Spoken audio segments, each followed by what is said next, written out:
tons and tons of injuries.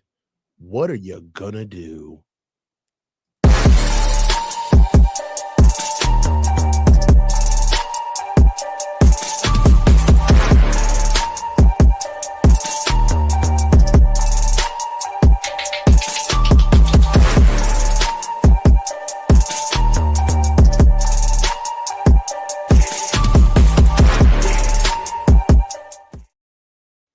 We are here. We are here. Welcome back to the Coach's Huddle. It's your boy, the coach with the Field Beats family.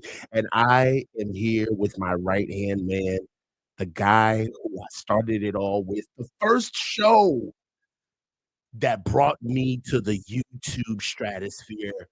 I'm with my guy, Grant Cole. What's going on, Grant? What's up, man? How you doing, man? It's good to be here. It's been a minute. Although we did one after the game. That was a lot of fun. That was one of our best. Really I had a good time. Yep.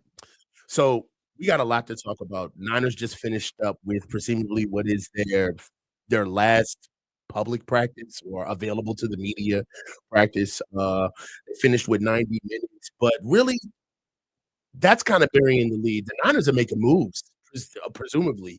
And there's been a lot of news put out there right now, starting off with Ji'Ayir Brown. There's been reports that Ji'Ayir Brown has been being shopped by the Niners, and they're looking to make a move with him. We already know that Ji'Ayir Brown was presumably our first-round pick, coming in the third round 2 years ago, came in late into his rookie season, and finished off into what I feel like was the peak of his career, which is the best game of his career was the Super Bowl game. Then he regressed for the season. Grant, is it fair? Is it warranted? Is it real? Talk to me about Ji'Ayir Brown. I mean, it seems kind of like what the Chiefs just did with Sky Moore. The Chiefs drafted Sky Moore in 2022, same year Niners took Ji'Ayir Brown. He was a second-round pick. They had high hopes. They gave him chances. They thought maybe it could work out, and then year 3, they're like, it's not happening, and we're going to cut you. But if we could get anything for you, we would prefer that. And so they did like some type of pick swap in 2027 just to say they didn't cut him for nothing. And I think that's sort of where the Niners are at. If other teams are patient, they'll probably be able to sign Ji'Ayir Brown soon. Although the Niners have so many injuries, they might have to wait a little bit longer. But eventually when Malik Mustafa comes back and Richie Grant is healthy, between those two and Siegel and Pinnock, it's over for Ji'Ayir Brown. So yeah, you could probably get him for a conditional 11th round pick in 2097. Probably. All right, a conditional 11th. I would note that down. One thing that I got to ask, though, is this a path for him to stay on the team? Or is it literally he's here because we're just so thin at the position that we got to replace him? Is it going to be a one-for-one? Are they expecting guys to come back that are already here with the Niners? Or are they willing to get rid of him for a bag of potato chips and a ham sandwich? Like, is it really that bad? I mean, I guess the path for him staying on the team is other guys getting hurt, which could happen. Richie Grant has been out for at least a week. Jason Pinnock's been in and out. So, yeah, but he just hasn't done well with the opportunities that he's gotten because other people have been down. Every time I look up, he's given up a catch. And it's not just George Kittle. In one-on-ones, he's getting beat by Jake Tonjes, who's not bad, but he's not a starter. Ji'Ayir Brown can't cover anyone. And then if you put him in center field, he doesn't have much range.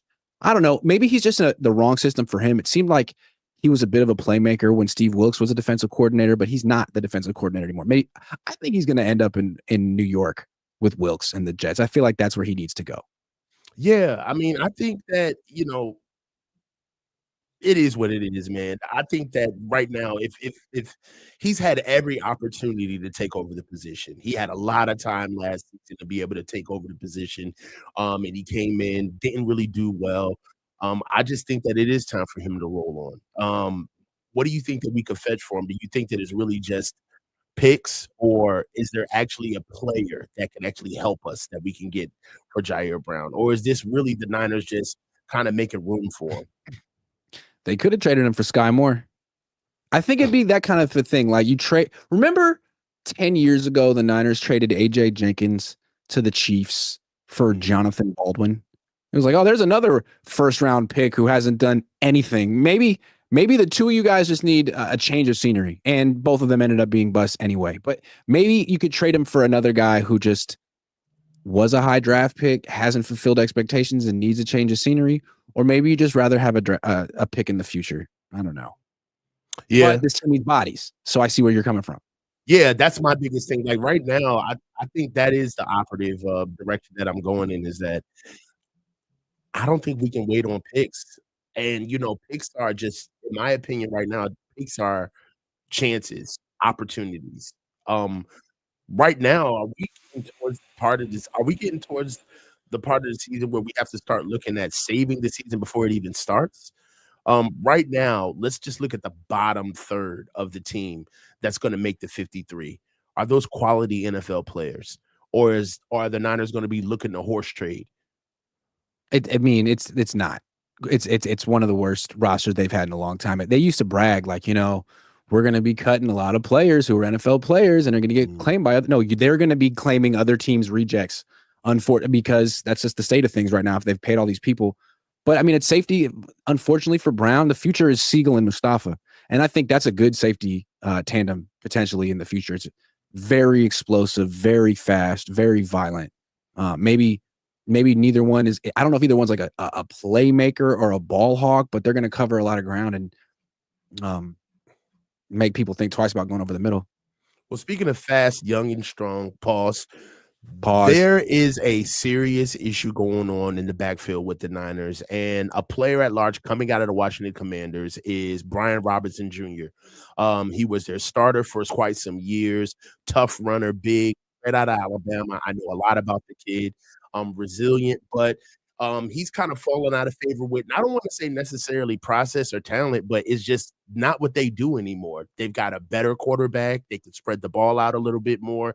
They need a little bit more of a dynamic runner back there. They found it in other backs. He's on the block right now, and it's said that the Niners have been vying for position to try to get that trade. What do you think? I mean, how serious do the Niners need to, is this kind of like player number one that they need in the building, or is this just somebody they need to move on from? Can Brian Robinson Jr. really help us? I mean, it seems like yeah, Brian Robinson Jr. could really. I mean, you're out there. You've seen him play. He's a good player. He went to Alabama. He's been a starter. He's good. He's tough. He scores touchdowns. He'd replace Jordan Mason. He's a lot like Jordan Mason. And they thought Patrick Taylor Jr. might replace Jordan Mason. He's out for the year. Isaac Guerrero has nothing in common with those two guys. He's a finesse back, and he's hurt a lot. Plus, he fumbled 3 times today.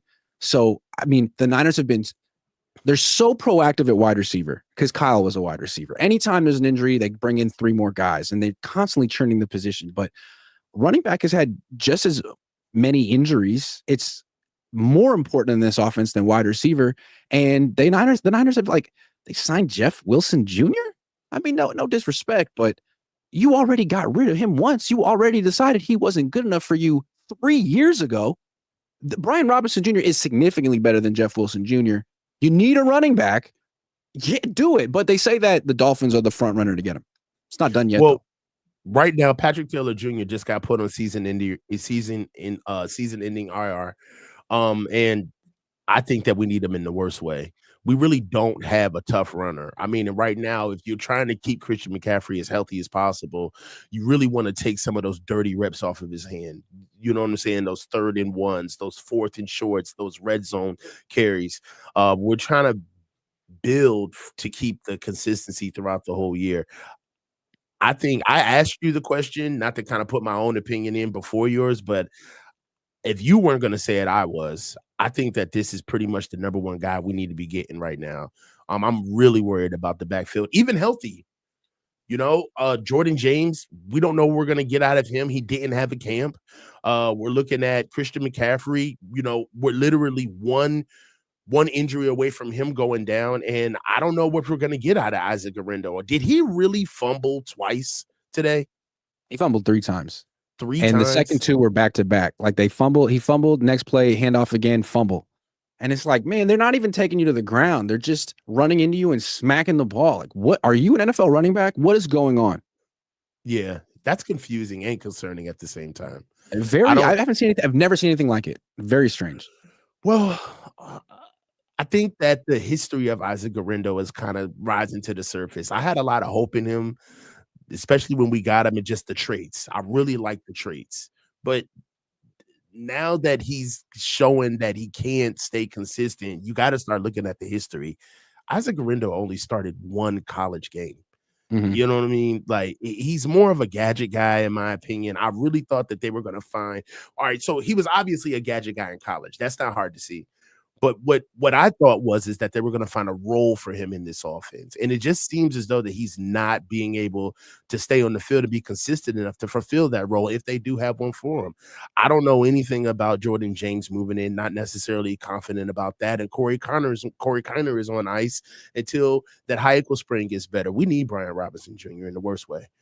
I mean, it's looking to me that letting Mason go. No, excuse me. Trading Mason to the Vikings was the most unnecessary move, the worst move the Niners made of the offseason. It didn't make sense. It didn't make them better. They spent the pick on, I guess if they What? spent the pick on Marquis Siegel, I can't. But I mean, what? Well, They, the they Marquis essentially Siegel replaced him pick with, is nice. yeah, but they essentially replaced him with Jordan James, who's done nothing so far. Yeah, I think if you bring in Brian Robinson, now you feel like, all right, at least you've replaced that spot in the rotation. And if Right. Christian McCaffrey were to go down for a week or a month or the season, you're not screwed. Because right now Mhm. you'd be absolutely screwed without him. Can't win without him. Yeah, you can't. Nope. There was some other. What was the How other many topic players that on you the wanted to get team can you into? say they can't win without right now? Like if one guy goes down for a week, they're screwed. Christian's 1, Trent's 2, Brock's 3, until Matt comes back. Fred. Maybe Fred, maybe Bosa. Not Bosa. They really didn't have a pass rush last year. That's the thing that's scary Can they about win Nick. without Lenore? That's their top DB. I don't know if we won because of him. So I don't know if we're gonna I'm just win. talking about like players whose backups are terrible. Oh, well, Trent, Christian. There's no backup running back that I feel safe about going There's in. no backup tight end. George. Yeah, Yeah. George. All of them, all 7. If you really want to go with all 7, Diamador Lenore, Fred Warner, Nick Bosa, Christian McCaffrey, Fred Warner, George Kittle, and I Brock mean, if Purdy. Bosa doesn't play a game, you're like, well, the Niners aren't rushing the quarterback today. If Lenore doesn't play, you're thinking, man, whoever's replacing him is getting picked on mercilessly. Yeah, they're remarkably thin. If any of those 7 guys are missing, we've lost that game. Any one of them. And so far, they have them all right now. The only guy they don't have is Ayuk. Everyone else is there. Ayuk makes 8. Ayuk makes 8. Yeah. So I mean, look, I feel like we if they stay healthy for the rest of the season, that will be amazing. But it just doesn't seem that that's plausible. No. And we got to see exactly what they're going to do. What's the other topic? You gave me 3. What's the third one? Oh, there's an interesting one. So Warren Sharp, who likes Sharp Stats, he's on Twitter, and he also he covers the whole league. And today he was really interested in the fact that the Texans, who have a new offensive coordinator, they had Bobby Slowick, who was a Kyle Shanahan guy, fired him, D'Amico, and brought in Nick Casey, who spent 2 years with the Rams, and before that he was with the Patriots for a long time. And they're making a big deal because Stroud has earned the right and freedom to call audibles and set his own protections. And the Texans are making a big deal about it. Warren Sharp can't believe they didn't have the freedom beforehand, is making a big deal that neither did Lamar Jackson for years. Mm-hmm. And that it's malpractice to limit a top level quarterback like that. And I don't even know that if he knows that this is a common feature of the Kyle Shanahan offense and that Brock Purdy cannot adjust protections or call audibles. And I just think it's interesting that D'Amico Ryans gave that power to CJ Stroud. It stands to reason that he would give it to Brock Purdy too, considering he's just as cerebral. I don't know. Well, what do you think? Well, there's a lot of things about Kyle's process that don't make sense across football, just garden variety football. You know, the lack of a hurry up. They don't play with tempo. They don't have a 2-minute drill. The step back, the drop back game doesn't match up with the blocking schemes in terms of dropping back and the protections with the offensive line. I do think that there comes a time where your process can only take you but so far, and that's what makes great teams, right? That's what makes for the good stuff, where it's saying you never have a team where it's just all the coach or it's just all the players, right? And you can clearly see how they're designed. Most the best teams that you see come with great coaching, and then the great players kind of like apply, but they also take it to the next level. What I'm describing is what you've just talked about as far as quarterbacks are concerned, being able to call your own audibles, being able to call your own protections, being able to have ownership over the offense. And it's not the fact that the offenses would be Brock's in this instance. It would be that Brock has full control over what Kyle has built for him, right? Mhm. And then Brock can find his way. But what kind of throws me off is that if you have something that operates as intended, then you wouldn't have to worry about like all of these special things. It's almost like the stinger. If I was out today and I said, "Hey, Grant, I need to borrow your car," you know what I mean? Can I borrow the stinger and go down the block with it? The most you're gonna say is like, "Yo, here, take the keys. Don't do anything stupid. Just bring it back at a certain time. Leave gas in it." But if it's a beater, you're gonna tell me, "Hey, you gotta slow down on quick hills. You gotta jiggle the key a little bit to get it to start. If it doesn't start, you gotta make sure you pump the gas 3 times. When you're going up the hill, you may stall out, jut the wheel over to the side so you don't get caught." And that's what I feel like Kyle's offense is like when it comes time for him to hand it over to a quarterback, where anybody who runs if I was running the stinger and it was a beater, I would come back and be like, "Thanks for the ride, Grant." And on the low, I'm like, "Your car is a piece of shit." Like, it doesn't really run properly, and I feel that way in a sense about Kyle's offense. That's why he's so hokey with, like, giving people autonomy over it, because he always wants it's always masked by intelligent design, right? So when you're telling me all of this weird stuff about your car, I look at you and I'm like, "Grant, you gotta get a new car." And then you gaslight me and say, "No, you don't know how to drive. That's your problem, coach. You don't know how to drive this thing intelligently." So I do believe that that's the biggest excuse that Kyle is gonna use every time when it's time for him to give autonomy over to the offense for um, quarterbacks to really grow in the offense. And if you notice, there's not a lot of mature quarterbacks in this offense. There's not. Like, they're always really young, and if they're mature, they always have problems. Like, Matt Ryan had issues. He had to get autonomy of this offense, right? Matt Stafford doesn't have that issue because Sean McVay actually changed all of the passing schemes in this offense, but it's built for a young quarterback. It's not built for a blossoming, mature quarterback. Which is what they have. So what's the point of having a quarterback who's physically limited yet mentally elite? Great. I mean, that's the Yeah. kind of guy you want to empower, because if you're just going to treat him like a robot, then he can't really execute something that like a bigger, faster, stronger robot could execute. So that's what I don't understand. And then like with Kyle, the audible thing is cool to be able to call your own plays in line of scrimmage. But I think what's more important is the protections, because we've seen that Kyle's method doesn't really work that well. It didn't work in the Super Bowl. It's one of the main reasons. It is the main reason they lost the Super Bowl the second time to Steve Spagnuolo, because Spagnuolo blitzed them to death, and they got like 9 unblocked rushers. It seems what Kyle always wants to do. First of all, he won't let the quarterback adjust to protections. It's the center. So that's weird. And that's not what the Texans are going to be doing anymore. Also, it's always, let's beat the blitz with hot routes. Let's put 5 guys in the, maybe we'll have George Kittle block. Maybe we'll have a 6th blocker, but let's get 4 or 5 into the pattern and let's throw towards the blitzer and beat it that way, which works a lot of the time. But if defenses know that you're always going to throw hot instead of going max protect, then they can sort of tendency you, figure out where that hot's going to be aggressive, and get turnovers. We saw the Ravens do that to the Niners on Christmas night. And I think if he could like give Brock Purdy the freedom to go up there and be like, you know what? We're going to max protect this play. I want 8 blockers on this play. We're going to pick this up, and I'm going to hit my best receiver down the field because all I need is him one-on-one. He'll win. Like, Why can't the Niners ever do that? Instead, they're always trying to get cute and throw hot, and it leads to a lot of mistakes. Grant, because we're not going to cut away to Kyle Shanahan if we do that. Correct. We don't get to cut away and have the B-roll to Kyle Shanahan and say, now that's a Kyle Shanahan play. Just how he drew it up. That's why. It's all about him.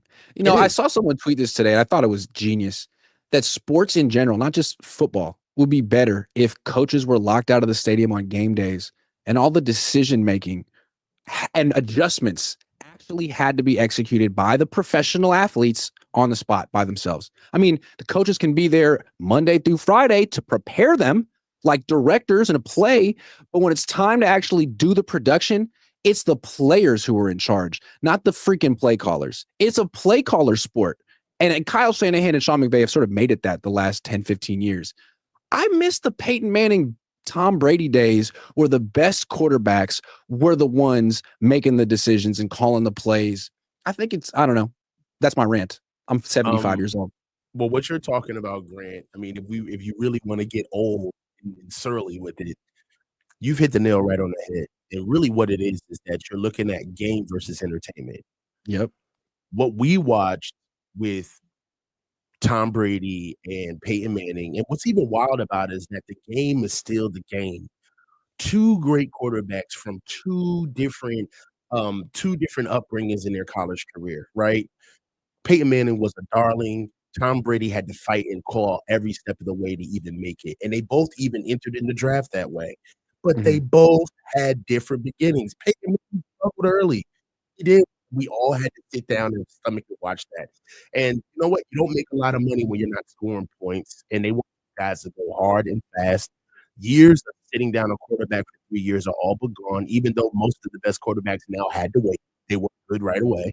They still like to microwave it. And the truth is that if you remember during that time when you're during the era that you're speaking of with Tom Brady and Drew Brees and Peyton Manning, when men were at the helm, getting 3 plays at a time, choosing their offense and really making things look intricate on the field, we were all laughing at college for what? Check with me.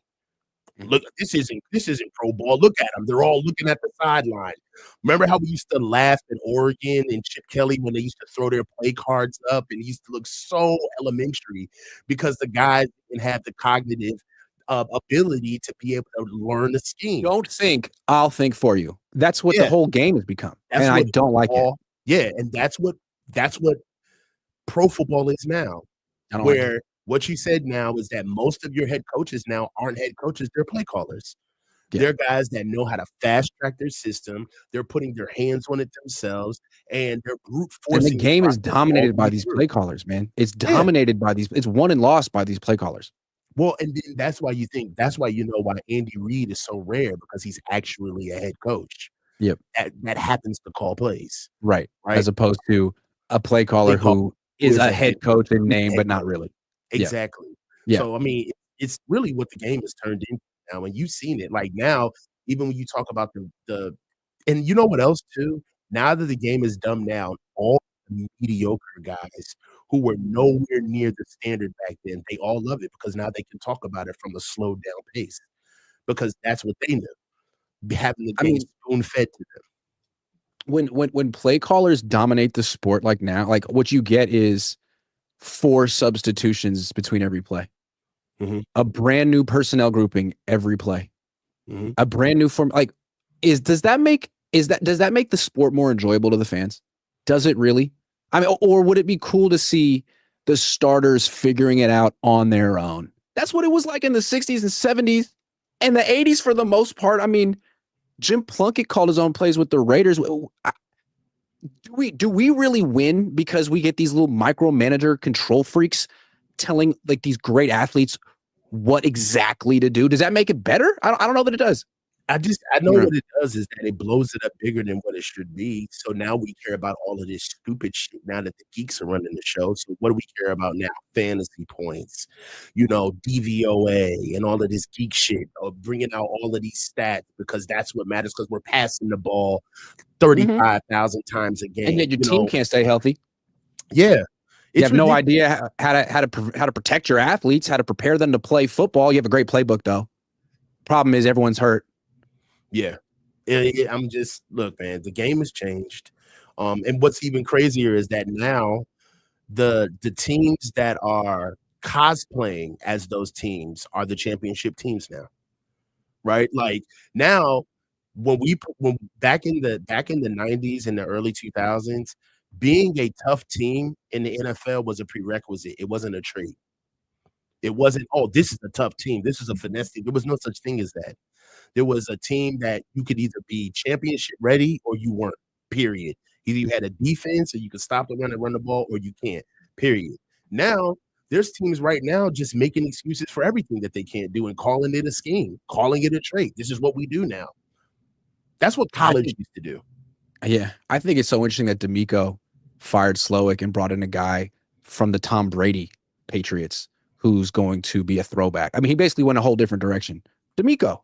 And I feel like what maybe Kyle's system is becoming isn't as cutting edge as it was a few years ago. The weaknesses have been exposed, and it's become evident that if you have a mid quarterback that you don't trust, who isn't highly paid, who's not elite, this system is great because it simplifies the game for him. Hey, don't even think about I'll give you 2 plays. Just execute, buddy.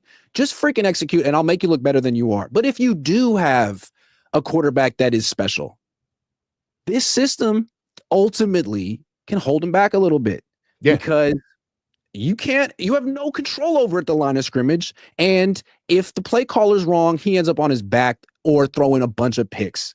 So maybe if the Niners are all in with Brock going forward, the future involves more of him making decisions and Kyle either taking a back seat or going somewhere else where he can micromanage another quarterback. 100%. And you know what's funny is that the plausible deniability is built in, and you really see the bait and switch when it comes to that. You see coaches that they choke the process, they overload quarterbacks, they overload players with way too much information of just do what I tell you to do. You know what also it does though? It allows that guy to go back to people who don't know shit about his system and point everything at the quarterback and say, he didn't do what I told him to do. Right. If he would just follow the process, we can get it through. You can shield that sack was his fault. That pick was his fault. Yeah. Okay. Look at Trey Lance. Yep. You know what? Forget the fact that his name is Trey Lance. Just look at the fact that there was a 3rd picked overall QB and Kyle got away with it. Yep. Forget that it was Trey Lance. Just that's what happens when you lean on your offense and say he just can't see the field. He just can't get it done. Yeah. But for some reason, the quarterback who I didn't even scout, who the rest of my building brought in, who came in and saved us at the last minute, that's the guy who got it all together. It's like, come on, bro. There's no rhyme or reason to this. And they don't want that to get out. They want to look. Let me ask you this, Coach. Under control. You think Brock wants the ability to call it audibles and set his own protections like the Texans just gave CJ Stroud? You think he'd like that?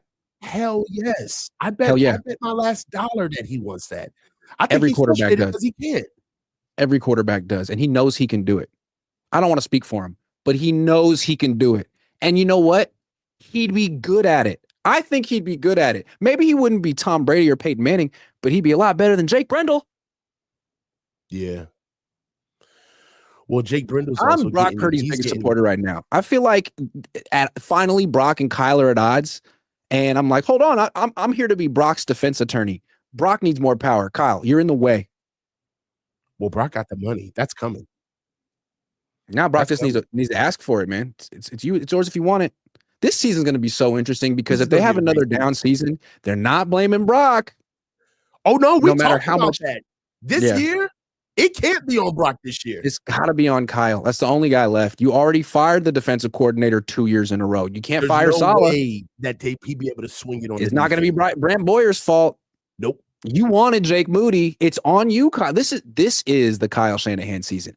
I don't know if you want to say he's on the hot seat or not. I don't know what that looks like or is, but this is the most pressure he's been under ever. I love it.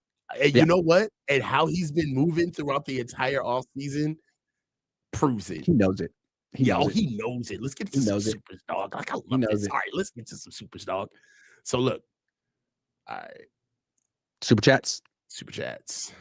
Super chats. Jalil Demiri, 7355. You're late, Grant. I'm late, guys. The Finance Bro 808, hear me out. Travis Etienne. He's too much like Christian. I'd rather have a compliment to Christian, but he's good too. That is true. Same flavor. Joshua Wyatt, 4737. I wonder if Jordan Mason is available. He's gonna You have guys, such all a right. good So year. look, Grant took it. You said it, Grant, on accident. Now the super chat said it. I'm gonna say it.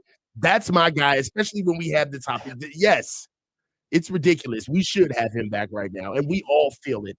I wouldn't kill to have him back right now. I almost feel like they traded him because I liked him. Grant's always telling us to play. Let's get rid of him. Like, dude, what did you do? Why did you do that? You made yourself worse for no reason. How they shut him down for 3 straight weeks and then trounced him out in the snow against Buffalo, and that was all she wrote. That's the story. That's how it all ended. It sucks. Watch him go nuts with the Vikings. He's gonna go to fuck up. That offensive line is really good too. Watch, and he's gonna get 2 high shells all year, man. He's gonna get nothing but soft boxes. Oh, bro, and dude, they're gonna run that inside and outside zone with McConnell, dog. Jordan Mason is gonna look so good, and then we're gonna be looking at it like, oh yeah, well, he can't run for the Niners though. He had to wait 3 years to find the field here. Get me started. Yeah. All right, let's go, man. Yeah. Pro Fate Night player, Pro Fat Night player. The 49ers QB sneak more in the red zone. Sure. All right, great. Deshaun DeVoe, I disagree with you all. If you give Brock Purdy that much power, he will wet the bed. That's why he was the last pick in the draft. Man, that's so prejudiced. I think that against last picks. I mean, I think the reason why where he is right now is because of his processing. He has to Thank grow. you. You can't keep looking at him as if like, those are his traits in college. Like he's moved on from that. I think that he should get more autonomy over the offense. He's getting paid like it. Here's what I'll say. If you want to micromanage your quarterback and just have a guy who says yes, sir, no, sir, and executes and doesn't use his brain, you want Sam Darnold. Sam Darnold is big. He can see the whole field. He can rip it down the field. That's a human joystick. That's the robot you want.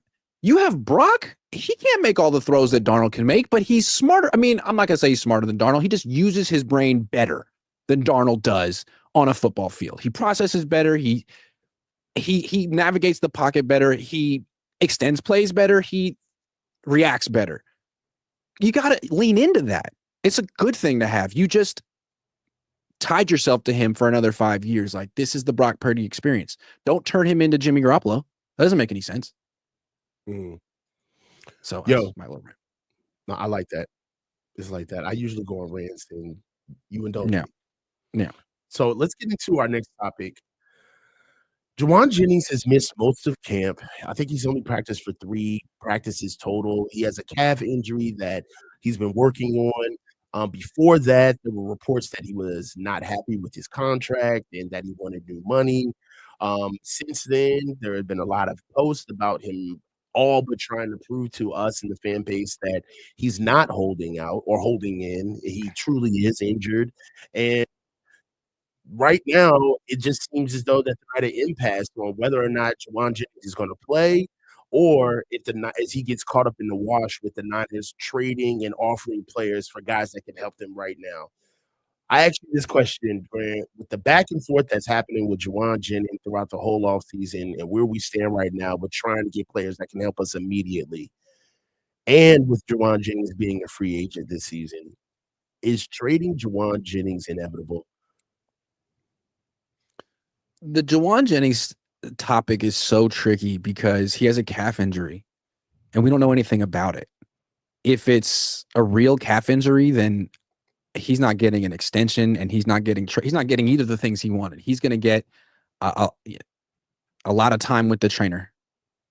Mm-hmm. I don't really know what to say. I mean, if it's real, he's screwed. If it's not real, then let's assume it's not real, although I think it is. If it's not real, then they could trade him, I suppose, for a pick next year. But I doesn't it kind of feel like they don't want to give Jauan Jennings what he wants? That they've capitulated to 8 players in a row and they know it. And they're trying to be tougher this year. And they're using Jauan as sort of they're making an example out of Jauan. Like, you made an ultimatum. Everyone on the team and everyone in the media, watch what happens to Jauan. Watch him get nothing. Not a raise, not an extension, not a trade. And if he's not out there week 1, so freaking be it. We'll win or we'll lose, and we'll say we're taking lumps, but he won't win. He's not winning this game of chicken. I think that's kind of what this is. It's the first game of chicken the Niners are intent on winning. And it's unfair, too, because they have a lot of leverage. He doesn't have a lot of cut cachet. He's already hurt. He was a third option at best when he was healthy. The most he could have done was hold out last year. That was his year to do it. If he would have did it last year, he would have had the Niners by the pants. Brandon Ayuk was holding out. Christian McCaffrey wasn't in the building. We were trying to see what was going to happen with Trent.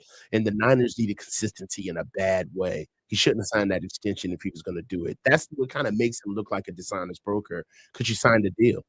So it's like, what and happened? It was a mistake. It was a 2-year extension. It wasn't that much of a raise. If he had not signed that and just bet on himself in a contract year, he would have been an unrestricted free agent this offseason, and he would have been one of the top free agents available, and he would have got the bag. So you made a bad decision, and the Niners benefited, and they could do right by you, but they don't want to, and I wouldn't really want to either. I'm sorry. At some point, you got to start making smart business decisions, not like family decisions. It's not a family. Yeah. I like what they're doing with Jauan right now. They can't bend the knee to him. If they do, that kind of opens the floodgates on other guys. And really what you said right now is that this isn't them holding a standard. This is them trying to build a new one. As you've mentioned, they're trying to set a new precedent. And if I was in their position, this would be the perfect player to do it to. Right now, you have no leverage.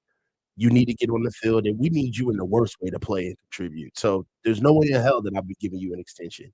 And the thing with Jennings, too, is like they only really desperately need him for the first 3 weeks when Demarcus Robinson is out. When he comes back, they don't need Jauan Jennings. They could use Jauan Jennings, but by the end of the season, he could be the 3rd or 4th receiver in the pecking order, maybe 5th or 6th when you consider Christian McCaffrey and George Kittle. So you give him an extension or a raise, and you pay him $15, $16, $17 million for a guy who could end the season with 25 catches if he's healthy. Right. I understand why the Niners would say, you know what, we just might, if we don't have him the first 3 weeks because he wants to prove a point.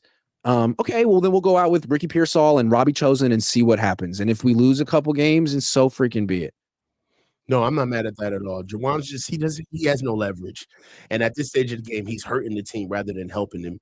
I mean, he's doing that for himself. He's not helping himself at all. Right now, as soon as he gets healthy, the best thing that he needs to do is he needs to try to get on the field as fast as possible, because he's auditioning. He's a free agent. He's about to hit the free market. So I mean, every time a wide receiver gets hurt and the Niners don't extend him or give him a raise and they trade for Sky Moore, isn't that them saying like, it doesn't matter how quote unquote desperate we are, we're not going to give in to you? No, I think honestly, it's the BA contract that kind of set it off. Even as much as I like to dunk on Debo and go hard about like his time here, the Debo contract wasn't even that bad, honestly. Like he kicked up some dust, but they paid him exactly what he was supposed to get paid during that time. And he put out a good season. That BA contract, I don't know this for sure, but you get the feeling that there were a lot of people that were pissed off that they had to sign that deal, that they signed BA. Well, I think what happened was the money people in the organization, whoever they are, the people who are in charge of making the budget and handing out the money, didn't want that extension, didn't budget for it, didn't plan on it, wanted to trade him. And at the last minute, Kyle Shanahan burst into the front office and said, we got to extend him. And Kyle won out. And I think they were upset about it. And then when it didn't work out, I think they got more power in the organization. And I don't think Kyle can go to Jed anymore and say, Jed, we got to have Jauan. Those days are over. Yeah. I think we're seeing it. You got to have Jauan. You get Sky Moore. You get Equanimous Saint. You get Malik Turner. I think that's what they're at. And I think that's sort of like the revenge of the bean counters. We call this season the revenge of the bean The counters. revenge of the bean counters. I like that. Yep. I like that. So Yep. that's exactly where we stand. Let's get Yep. into our Sorry, next Jauan. topic. We've already talked about it. The Niners have been here 9 years. We never fall in the middle. Either we do very well, we go to NFC championship games, go to the Super Bowl twice, or we win our division, or They tank. we tank. We are Tank. the worst team. We're not kind of bad. We're the worst team in our The division, wheels one of fall the off. worst teams in the NFL. As Grant is just affectionately coined it, the wheels fall off. Mhm. All right. And really what it says is, I mean, are we front runners? What does that say about consistency, process? And I guess the question is just for what we've done with this regime, is it more impressive to win 9 to 10 games this year and actually have a decent showing? Or are we gonna be a little bit more understanding that we don't go to the Super Bowl this year if it completely falls apart? What are you looking for from the team? I don't think they're allowed to tank this year. I don't think the wheels can fall off. I think if the wheels fall off for a second year in a row, Kyle might need to get fired. I mean, take the word might out. So that's how I feel. So I think for the first time ever, they are under pressure to win 9 or 10 games. Find a freaking way to win 9 or 10 games. You have the easiest schedule in the league. I don't care about all the injuries. It's your fault. You put this team together. From square one, 9 years ago, you put this whole thing together. You set the practice schedule. You're in charge of the durability and the fragility of this freaking roster. Make it work. You're the reason there's no depth. You traded all of it for Trey Lance. So no sympathy. Win 9 games. Like, one of the things we like about Pete Carroll or Mike Tomlin, who aren't necessarily the best coaches, is that they will find a way. They find a way, no matter what, to be a respectable team that doesn't implode. Can't say that about Kyle. Half the time that it all comes together, the other half of the time, it all falls apart. So I guess the Niners are under pressure to make it work, even if it's not super pretty this year, even if it is a transition year, because you know what? Still have like 8 all-pros. You have the quarterback you want. I don't want to hear it. Yeah. Win 9 games. Win 10. No, 9's not enough. Win 10. I got to be with you on this one. I'm setting expectations. Me and Jesse have been going back and forth for a couple of days now over, and I'm gonna put it down into one quote. Basically, the premise of the debate is: are you challenging John and Kyle, the regime this year, or are you challenging the roster, the team, the 2025 49ers? Because they're not one and the same. What do you think? I mean, I think you're trying to figure out who is part of the future. I think this is a transition for the future this year. And you're trying to figure out what are you building around? And I don't think it's just players. I think it's front office people. I think it's coaches. Is this Kyle Shanahan's team moving forward? Is his system the best system for Brock Purdy moving? Because Brock's going to be here. And we've already seen that DeMeco Ryans has decided that Kyle Shanahan his system is not the best system for CJ Stroud moving forward for a lot of reasons. They pivoted, and we'll see if it works out. And the Niners are going to have to make similar decisions if they miss the playoffs this year. Is it Brock's fault? Or has Kyle taken him as far as he can? Is it time for someone else? Is it time to make Robert Saleh the head coach? Is it time to let Brock Purdy be in charge and have ownership over this offense? These are all the kind of questions they'll have to ask if there's another tanked season. They can't tank. They tanked last year. I'm not saying it was intentional, but they tanked. No, and that's one thing that I wanted to touch on as far as tank is concerned. I don't want to say that they intentionally tanked, but they conceded a lot of games. They lost 7 of the last 8. Yeah. There were a lot of games where we watched and said, they're not trying their hardest to win this game. They're mailing it in. They know they're not going to win this game, and they're trying to get home right now. And you saw it week in and week out. And what was really surprising is when you actually saw the games where they put forth effort miraculously out of nowhere in the middle of the season. It was kind of embarrassing. How about their defensive effort against the Rams at the end? It's incredible. Come on, man. Yeah. Even with Devondre Campbell quitting mid-game, they gave up 12 points in that game. We would have won. We would have won if he would have stayed in the game. Like, if we'd have won.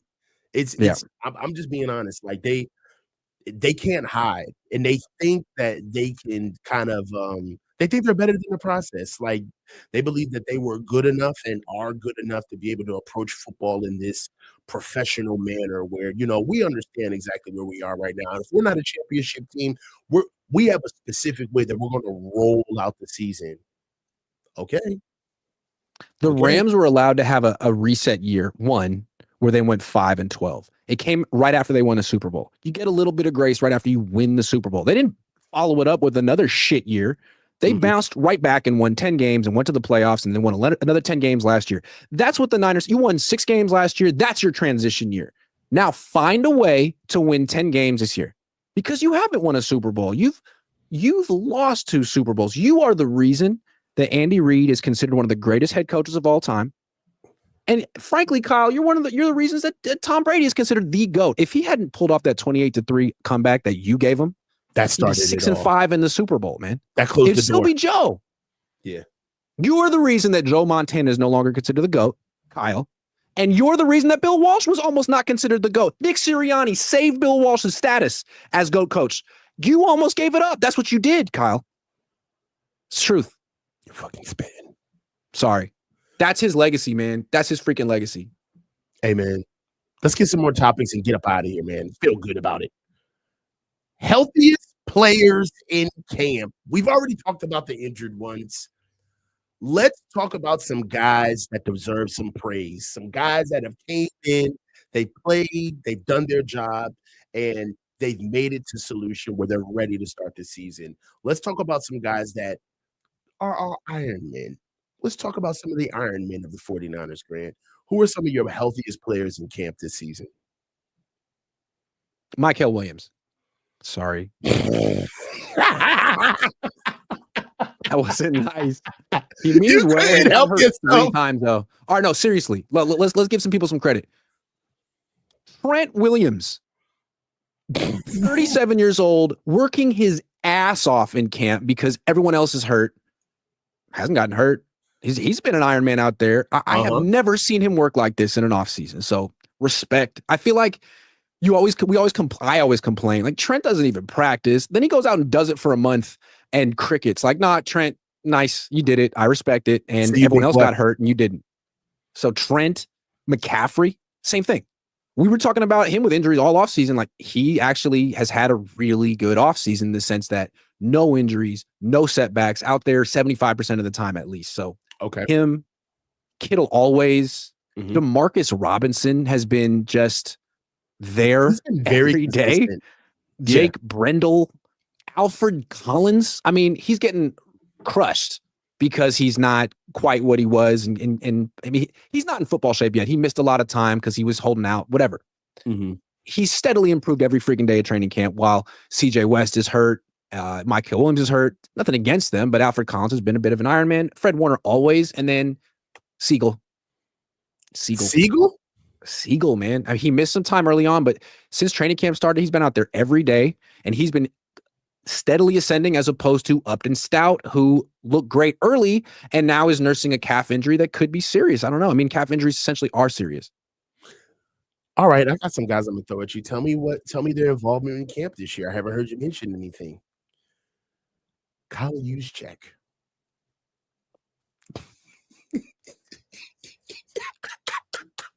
Thanks. I had to.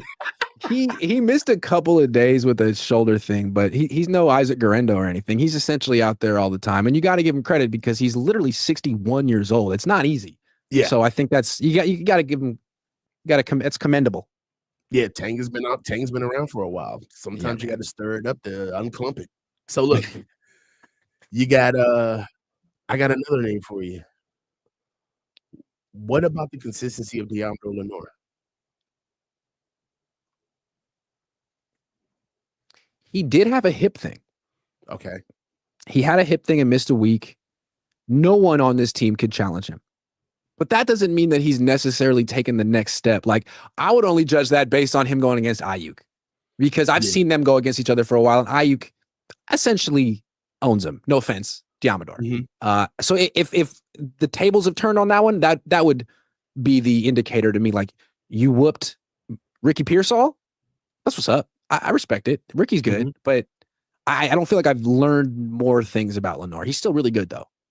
It's going to be, I mean, he has to be a number one corner this year. And I think there's some questions as to whether he can handle that. Like he always kind of got to be the scrappy, smaller guy who takes chances and is kind of a risk taker. Now you're like, no, dude, you gotta be shut down. I don't know if we'll see if he can do it. They're coming after him with their best. Oh yes, it's going to be an interesting season for Deon Lenoir. Yeah, I want to get to another guy we've been waiting on. One more thing about Lenoir. I'm sorry, it's a great question. I have more I want to say. They're moving him out of the slot, and I asked Lenoir about that. Was it yesterday or the day before? How you liking playing just on the outside? And he's like, it's kind of strange because like I really like playing in the slot, and I really feel like it fits my personality. But whatever the coaches want, I'm good with that. I'm like, ooh, Robert, I really respect you, and you're a genius when it comes to linebackers, but you might be making a mistake when it comes to Lenoir. And I think it's the same mistake that Steve Wilkes made. You got him. He brought in Isaiah Oliver, and by halftime of week 1, Lenoir was back in the slot. By halftime. But, so I'm saying, Grant, I got that. Who's going to play that position then? That's a good point. On the outside? Yeah. I don't know. And that's why I think that they're gaslighting this a little bit. Have you ever noticed like sometimes players get put in a situation, but if you ever like kind of talk about it in the building, there's a little bit of like an overcompensation of yeah, he could really play it, and it's like he can't play it. What I'm thinking though is like week 1 they face the Seahawks. Their number 1 receiver is Jackson Smith-Njigba, who lines up in the slot a lot of the time. If he's just roasting Chase Lucas. That's where they're going to go. If Chase Lucas he looks nice and he's having a good preseason, but if Chase Lucas isn't up to the freaking task of covering the Seahawks number 1 guy, are you just going to lose? Or are you going to say, you know what?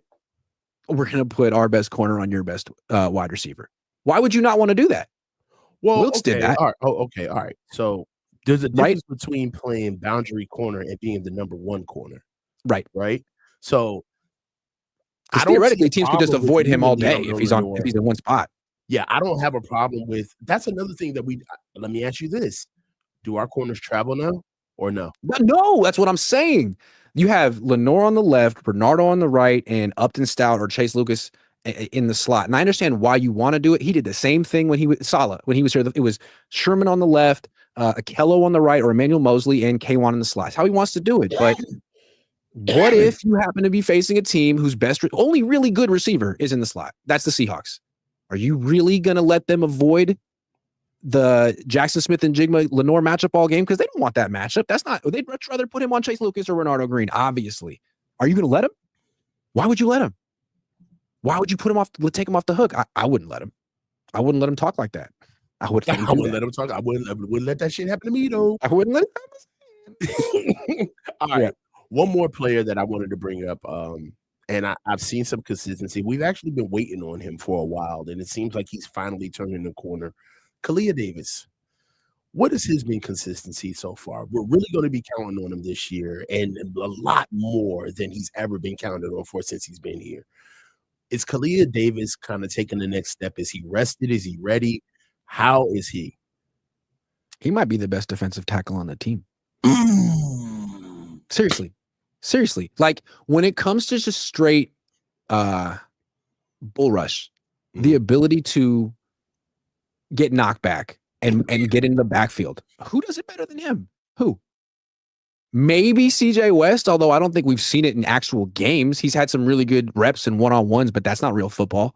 Khalil Davis is older, more experienced, probably stronger than CJ West, built similarly, great pad level, great leverage, can win with a bull rush, can get on edges, and he looks like he's good against the run. He looked dominant last year during the preseason, then he got hurt. I really like Khalil Davis. I think he should be their starting 3 technique. You know what I love about Khalil Davis? His motor. He plays at the same speed from the first rep to the last rep. I mean, it is impressive at the pace that he plays at. He's hell on fire. It's even to the point where you can almost see guys like CJ West are probably looking at Khalil Davis and taking notes as to I've got to be on that level, because even though playing aggressive with his hair on fire is kind of like CJ West calling card, I started seeing, especially in the preseason games, that the speed of the game, the pace of the game was getting to him, and he was slowing down a little bit. Kalia Davis does not have that issue at all. He is one of the players on the team that I felt very encouraged about seeing right away as feeling like, yo, he's ready. He's ready to play. So I'm excited about Kalia Davis. All right, let's get some super chats in. The Niners always have some player that they didn't count on who isn't in the core group of the team. I hate that they call that their core group. Kalia Davis is so fucking far from the core group, and yet they just might need him this year. I wonder how that's going to go. You know, I love that when some guy just kind of forces his way into the main stage on the Niners and everyone's like, man, we're not paying this guy. We're not really promoting him, but we need him. What are we going to do? Well, that's how teams really get messed up, man. It's kind of hurt us. It's really cliquish. I mean, if you really look at like the first guy that kind of broke up the Cabo clique, it was Brandon Ayuk. Yeah. Brandon Ayuk was the first. It's like to be in the Cabo clique, your wife has to be friends with Kittle and Juszczyk's wives. It's like, yeah. So weird. So weird. Yeah, it's real mean girl shit. Super mean girl. It's high school, man. Yeah. It's high school. Very sophomore. And it's like they're only doing this because they have too much money. They're bored. So people who don't have that money, we don't have the luxury of caring about stupid shit like that. Yeah.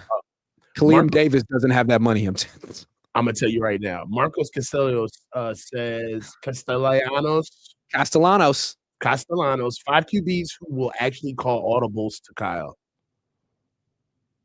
He wouldn't let Tom Brady call an audible. And that's why they didn't get Tom Brady in 2020, because Kyle would have had to turn the offense over to Tom, and Kyle would have been like, instead of a play caller, like a play suggester. And that'll never happen. No, like he would have had to consult Tom Brady. Mm-hmm.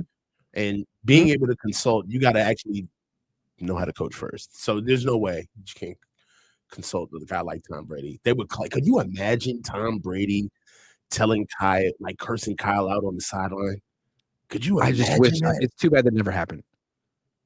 I mean, Jimmy almost did it. Your plays fucking suck, man. That was the moment. One day Brock is gonna just snap. You know what that Jimmy G moment reminded me of? The Varsity Blues moment.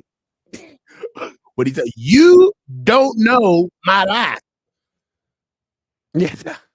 James Vanderbeek. Yeah. You don't know my life. My life. Yeah. He was so good in Dawson's Creek. That was the movie. It was. Marcus Rob 17. Julian stopped watching Cyrax today. Thank you. Okay. How about that? That's awesome. That's great. Ricky Williams, 49ers look towards 2026. Kyle may be on the hot seat, but he's putting all his chips into next year. I don't care what they say or do now, and I think Jed knows that too. Another good fellas. Another good show. I think he's correct there. But they haven't counted on the Grant Cohn factor, the coach factor. We are going if they think it's okay and acceptable to tank again. It's not. I don't think they understand how much heat they're going to get, not just from us, but from the actual fans. I don't think they're going to trust the process in year 9, being like, let's play for 2026. Sure. So everyone can get hurt again next year? Uh-huh.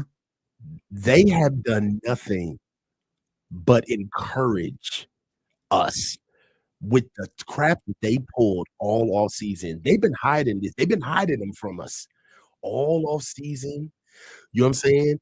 Putting the media in the corner, changing the field configurations where the fans can't really see the field, hiding everybody away from us. It's cool. Mm-hmm.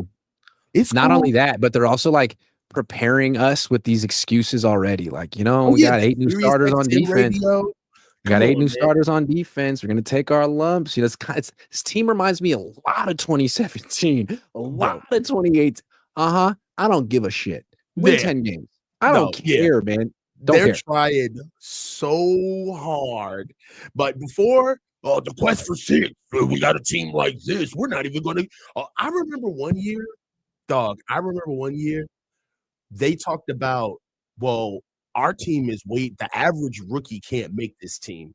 Mm-hmm. So our team isn't even going to keep a full rookie class. We're the type of team where, we're so talented, basically, that bringing in a rookie class isn't even fair to the rookies. Now, like 11 rookies are going to make the team, and they're going to be the evidence they use to show how low the expectations should be in 2025. We have 11 rookies in the team.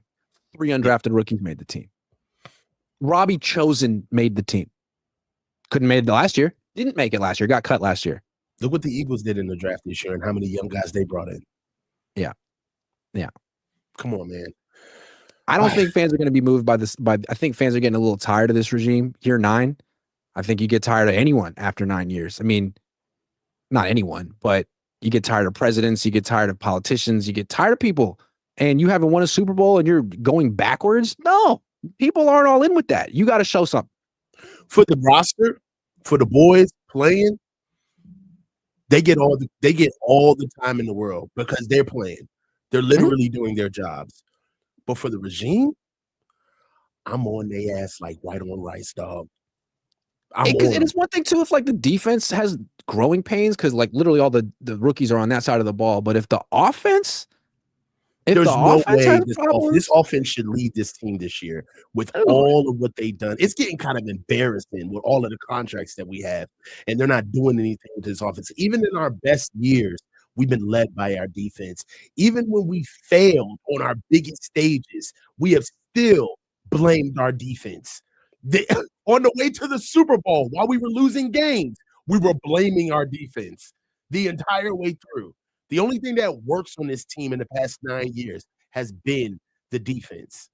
They got to produce on offense. Now, talking about like 2 different sides of the ball, that's a whole different discussion because that takes it to actually like playing.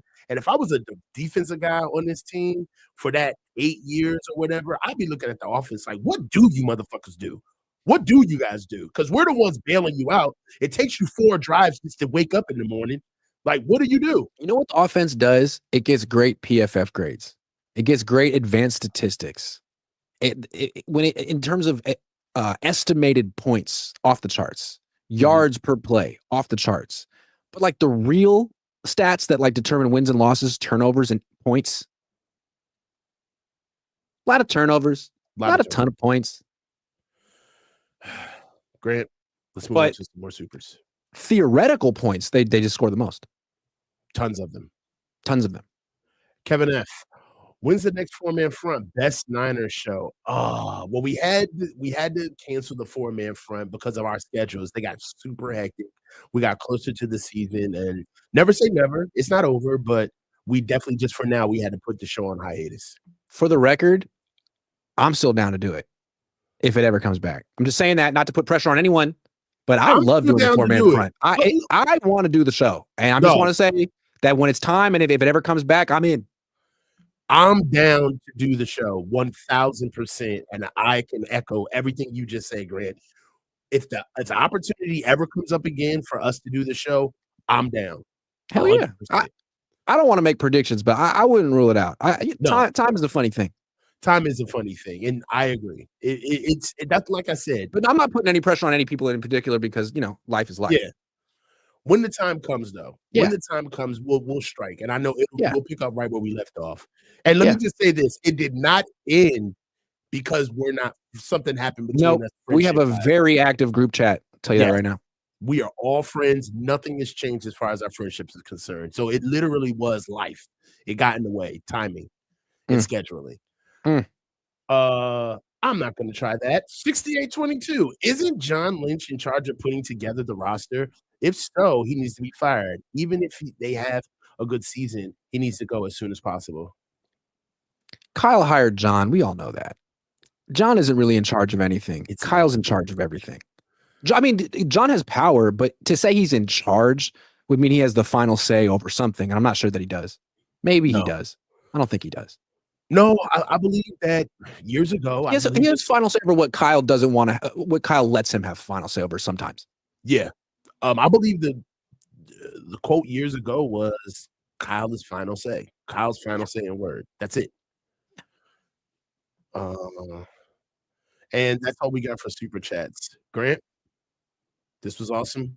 It's been real. What do you got for the rest of the week, brother? Man, I'm off tomorrow. And I might not stream. Who knows? We'll see if the Niners, trade for another elite wide receiver like the next Sky Moore. Then I will stream. But I got a little golf planned in the morning. Maybe the Niners could let me do that. And then on Saturday, they got a game. Trey Lance coming to town. Are you kidding me?